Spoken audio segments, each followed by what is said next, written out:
ناظرین و سامعین السلام علیکم ورحمۃ اللہ وبرکاتہ۔ ہم آپ کو اپنے یوٹیوب چینل وائس آف دین میں خوش آمدید کہتے ہیں۔ ناظرین، اللہ تبارک و تعالی نے قارون کو بہت خزانہ عطا فرمایا تھا اور ساتھ ہی وہ خوبصورت بھی تھا، خوش شکل بھی تھا، لیکن اللہ تبارک و تعالی کی نافرمانی اور اللہ تبارک و تعالی کا حکم نہ ماننے کی وجہ سے اس کا کیا انجام ہوا، آئیے سنتے ہیں۔ قارون حضرت موسیٰ علیہ السلام کے چچا کا بیٹا تھا، بہت ہی شکیل اور خوبصورت آدمی تھا، اسی لیے لوگ اس کے حسن و جمال سے متاثر ہو کر اس کو منور کہا کرتے تھے۔ اس کے ساتھ ساتھ اس میں یہ کمال بھی تھا کہ وہ بنی اسرائیل میں توریت کا بہت بڑا عالم اور بہت ہی ملنسار اور با اخلاق انسان تھا، اور لوگ اس کا بہت ہی ادب و احترام کرتے تھے۔ لیکن بے شمار دولت اس کے ہاتھ میں آتے ہی اس کے حالات میں ایک دم تغیر پیدا ہو گیا اور سامری کی طرح منافق ہو کر حضرت موسیٰ علیہ السلام کا بہت بڑا دشمن ہو گیا اور اعلیٰ درجے کا متکبر اور مغرور ہو گیا۔ جب زکوٰۃ کا حکم نازل ہوا تو اس نے حضرت موسیٰ علیہ السلام کے روبرو یہ عہد کیا کہ وہ اپنے تمام مالوں میں سے 1000واں حصہ زکوٰۃ نکالے گا، مگر جب اس نے مالوں کا حساب لگایا تو ایک بہت بڑی رقم زکوٰۃ کی نکلی۔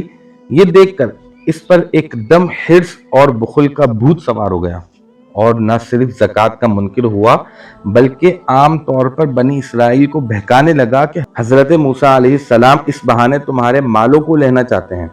یہاں تک کہ حضرت موسیٰ علیہ السلام سے لوگوں کو دور کرنے کے لیے اس خبیث نے یہ گندی اور گھناؤنی چال چلی کہ ایک عورت کو بہت زیادہ مال و دولت دے کر آمادہ کر لیا کہ وہ آپ پر بدکاری کا الزام لگائے۔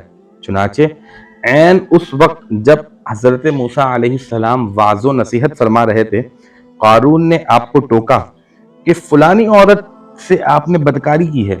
حضرت موسیٰ علیہ السلام نے فرمایا کہ اس عورت کو میرے سامنے لاؤ۔ چنانچہ وہ عورت بلائی گئی تو حضرت موسیٰ علیہ السلام نے فرمایا، اے عورت، اس اللہ کی قسم جس نے بنی اسرائیل کے لیے دریا کو پہاڑ بنا دیا اور عافیت کے ساتھ دریا پار کروا کے فرعون سے نجات دی، سچ سچ کہہ دے کہ واقعہ کیا ہے۔ حضرت موسیٰ علیہ السلام کے جلال سے عورت سہم کر کانپنے لگی اور اس نے مجمع عام میں صاف صاف کہہ دیا کہ اے اللہ عز و جل کے نبی، مجھ کو قارون نے کثیر دولت دے کر آپ پر بہتان لگانے کے لیے آمادہ کیا ہے۔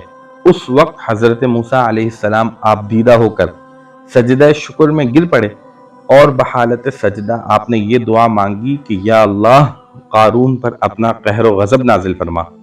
پھر آپ نے مجمع سے فرمایا، جو قارون کا ساتھی ہے وہ قارون کے ساتھ ٹھہرا رہے اور جو میرا ساتھی ہے وہ قارون سے جدا ہو جائے۔ چنانچہ 2 خبیثوں کے سوا تمام بنی اسرائیل قارون سے الگ ہو گئے۔ پھر حضرت موسیٰ علیہ السلام نے زمین کو حکم دیا کہ اے زمین، تو اس کو پکڑ لے، تو قارون ایک دم گھٹنوں تک زمین میں دھس گیا۔ پھر آپ نے دوبارہ زمین سے یہی فرمایا تو وہ کمر تک زمین میں دھس گیا۔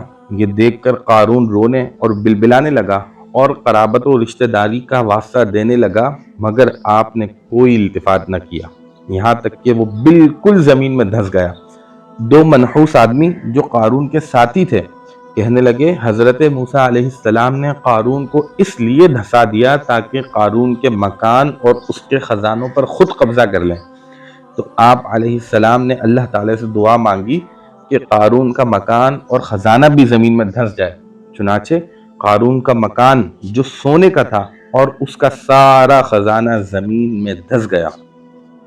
یہ عبرتناک واقعہ سن کر ہمیں یہ درس ملتا ہے کہ اگر اللہ تعالیٰ نے ہمیں مال و دولت عطا فرمایا ہے تو اس فرض کو لازم جانیں کہ اپنے اموال کی زکوٰۃ ادا کرتے رہیں اور ہرگز اپنے مال و دولت پر غرور اور گھمنڈ کر کے نہ اترائیں، کیونکہ اللہ تعالیٰ ہی دولت دیتا اور جب وہ چاہتا ہے پل بھر میں دولت بھی چھین لیتا ہے۔